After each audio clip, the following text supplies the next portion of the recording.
শুভ দুপুর বন্ধুরা। আজ অক্ষয় তৃতীয়া, তো সেই অক্ষয় তৃতীয়ার মেনুটাই আপনাদের সঙ্গে শেয়ার করছি। তো প্রথমেই করব উচ্ছে দিয়ে আর লাউ দিয়ে তেঁতুর ডাল।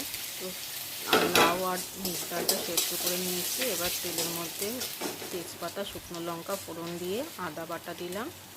এবার দেব 5 ফোড়ন আর দেব সামান্য একটু এটা ভাজা ভাজা করে নিয়ে দেব রাঁধুনি ফোড়ন। তো রাঁধুনিটা ফোড়ন দিয়ে দিলাম। এবার উচ্ছেটা দিয়ে ভাজা ভাজা করে নেব। উচ্ছে ভাজা হয়ে গেছে। এবার সেদ্ধ করে রাখা লাউ আর মুগ ডালটা দিয়ে দিলাম।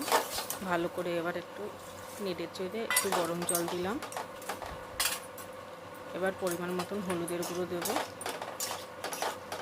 লবণটা আগেই দেওয়া ছিল সে ডাল সেদ্ধ করার সময়। আবারও একটু লবণ আর চিনি দিয়ে দিলাম। তো ডালটা ফুটে গেছে, দেখুন তেঁতুল ডাল তৈরি হয়ে গেছে। এবার আমি একটু ঢেলে নেব।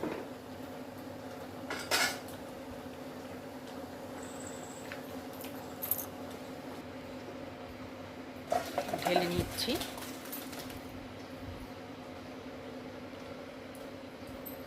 দেখুন আমি এইভাবে তেঁতুল ডাল বানাবো। এবার বানাবো চাটনি টমেটো। তো প্রথমেই কড়াইতে তেল দিয়ে 5 ফোড়ন, শুকনো লঙ্কা ফোড়ন দিয়ে কেটে রাখা টমেটোগুলো দিয়ে দিলাম।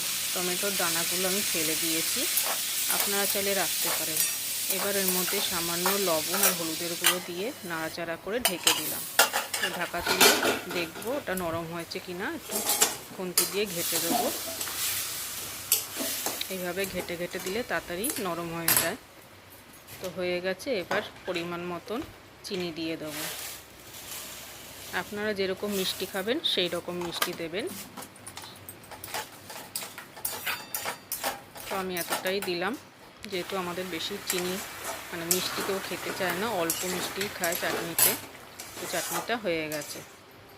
এবার আসছি ইঁচড় রান্নায়। তো প্রথমে কড়াইতে তেল গরম করে আলুটা ভেজে নেব। আর ইঁচড়টা কেটে সেদ্ধ করে রেখেছি। আলুটা ভাজা ভাজা হয়ে গেছে, এবার তুলে নেব।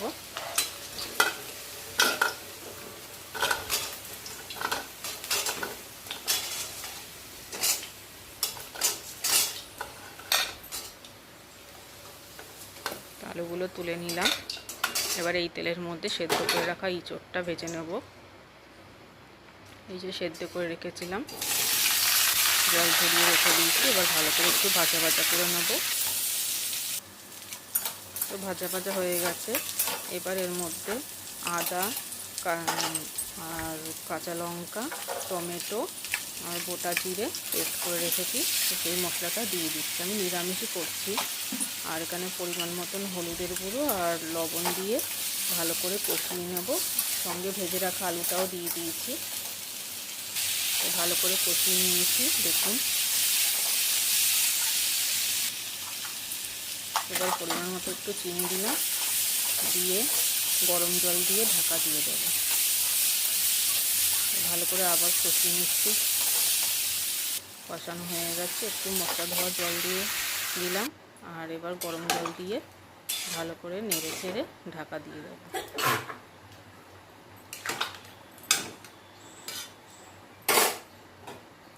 ঢাকাটা দিয়ে দিলাম। কিছুক্ষণ পরে দেখে নেব। তো কিছুক্ষণ পরে দেখলাম সেদ্ধ হয়ে গেছে এঁচোড় আর আলুটা। এবার গরম মশলা আর ঘি দিয়ে নামিয়ে নেব। গরম মশলাটা দিলাম, এবার ঘি দিচ্ছি। যেহেতু নিরামিষ তাই জন্য ঘি একটু না দিলে ভালো লাগে না। তো এঁচোড় রান্নাটা আমার হয়ে গেছে, দেখুন। এবার করব নারকেলের বড়া। তো প্রথমে এখানে নারকেলটা কুড়িয়ে নিয়েছি। তারপর চাল বাটা এখানে আছে, আর আছে লবণ, হলুদের গুঁড়ো, লঙ্কার গুঁড়ো, চিনি আর একটু বেসন দিয়ে ভালো করে মেখে নেব। একটু কালো জিরে দিয়ে দিলাম। তো ভালো করে মেখে তেলটা গরম হয়ে গেছে, দিয়ে দিচ্ছি একটা একটা করে। তো এক পিঠ হয়ে গেছে, উল্টে দিচ্ছি। তো নারকেলের বড়া তৈরি হয়ে গেছে, দেখুন কেমন লাগছে। এবার করবো পটল ভাজা। পটলটায় ভালো করে কেটে নুন হলুদ মাখিয়েছি, সঙ্গে একটু মিশিয়ে দিয়েছি, মাখিয়ে রেখে দিয়েছিলাম। এবার একটা একটা করে ভেজে নিচ্ছি।